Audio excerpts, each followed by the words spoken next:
And as you can see, I'm going through all 5 levels with the Fat Masters. And then as you see here, I'm coming down on it to make sure that it's blended evenly. And then after that blending takes place, I'll check to see if all of the levels are correct. And then I'll go back in and touch up where it needs to be touched up, and I really get it prepared in order that I might be able to use the regular masters to get in there and finish up the tapering.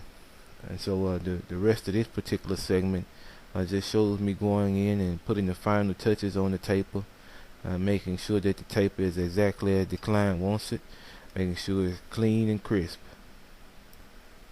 The interesting thing about the reason why I chose these 2 pairs of clippers is because where it is that the Andes Masters can be taken from almost completely bald to a 1 in regards to a guard.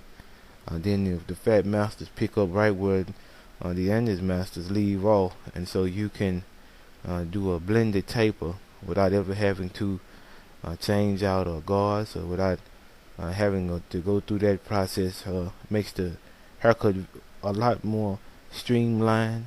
You can get your clients out in a timely manner because you already know that you have the tools in place to be able to give them a nice taper, and that taper will be one that they can be proud of, and one that you can do in a timely fashion.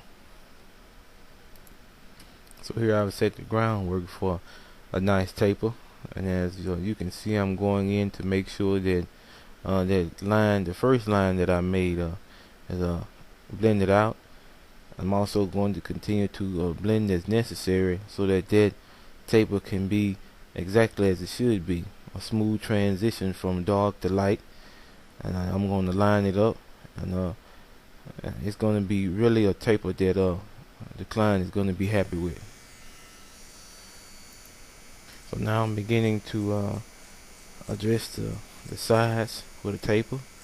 I'm starting here once again with the Fat Master because just like on the back, he likes his taper to be a little bit higher than normal, and so that's what I'm beginning to do right now. I'm setting the groundwork so that that taper on this side will be one that will be blended as well.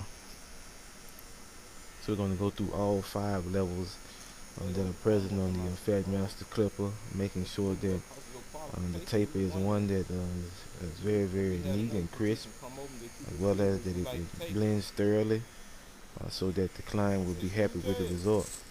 I also noted that after I'm going against the grain with the levels, I'm coming down with the Fat Master to comb out the hair there to make sure that the taper is fully blended. And still I'm not using any guards. I'm only using the blades from the Fat Master, as well as the blade on the Andes Master, which we'll get into a little bit later.